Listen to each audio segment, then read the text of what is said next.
Treatment ఎలా? ఒకవేళ మనకి క్యాన్సర్ ఉంది అని డిటెక్ట్ అయిందనుకోండి, కింద పాప్స్మియర్ అనే టెస్ట్ చేస్తారు ఫస్ట్. పాప్స్మియర్ టెస్ట్‌లో క్యాన్సర్ సెల్స్ లాగా కనపడుతున్న ఈ సెల్స్ అని వస్తే, ఎక్కడైతే పాప్స్మియర్ చేశారో అంటే గర్భసంచి మూతి నుండి ఒక టెస్ట్ తీస్తారు.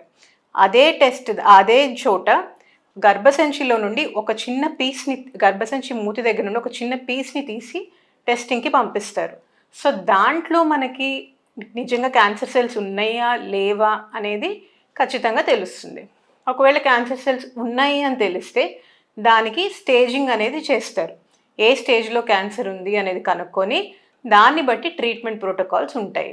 ఒకవేళ ఎర్లీ స్టేజ్‌లో డిటెక్ట్ అయితే మనకి సర్జికల్‌గా రిమూవ్ చేస్తే క్యాన్సర్ 90% వరకు మళ్ళీ వచ్చే అవకాశాలు ఉండవు. ఒకవేళ కొద్దిగా లేట్ స్టేజెస్‌లో అంటే కొద్దిగా పక్కకి స్ప్రెడ్ అయ్యి లింఫ్ నోడ్స్‌కి వాటికి స్ప్రెడ్ అయ్యి కిడ్నీస్‌కి వాటికి కూడా స్ప్రెడ్ అయినట్టయితే అప్పుడు రేడియేషన్ థెరపీ అనేది ఇస్తారనమాట. సో, కీమోథెరపీ, రేడియోథెరపీ ఇవన్నీ it depends on which stage of cancer you are in. Okay. So, cancer అనేది భయపడాల్సిన విషయమే కాదు. ఎస్పెషల్లీ ఈ సర్వైకల్ క్యాన్సర్ అనేది దీంతో పాటు గర్భసంచి లోపల పొర కూడా క్యాన్సర్ రావచ్చు. దాన్ని ఎండోమెట్రియల్ క్యాన్సర్ అంటాం. దీనికి కూడా సిమిలర్ సిమ్టమ్స్ ఉంటాయి. అంటే menopausal bleeding, post menopausal bleeding. నేను చెప్పినట్టు పీరియడ్స్ ఆగిపోయిన తర్వాత బ్లీడింగ్ వచ్చే ఛాన్సెస్ ఉంటాయి. అప్పుడప్పుడు కొంచెం బ్లీడింగ్ కనపడడం. దాన్ని కొంతమంది ఏం చేస్తారంటే ఒక రోజే 2 రోజులే కదా అండి అని ఇగ్నోర్ చేస్తారు. అలా చేయకూడదు. కొద్దిగా బ్లీడింగ్ కనపడినా మీరు వెంటనే వచ్చి ఒకసారి చెక్ చేయించుకోవడంలో మీ నష్టం ఏం లేదు.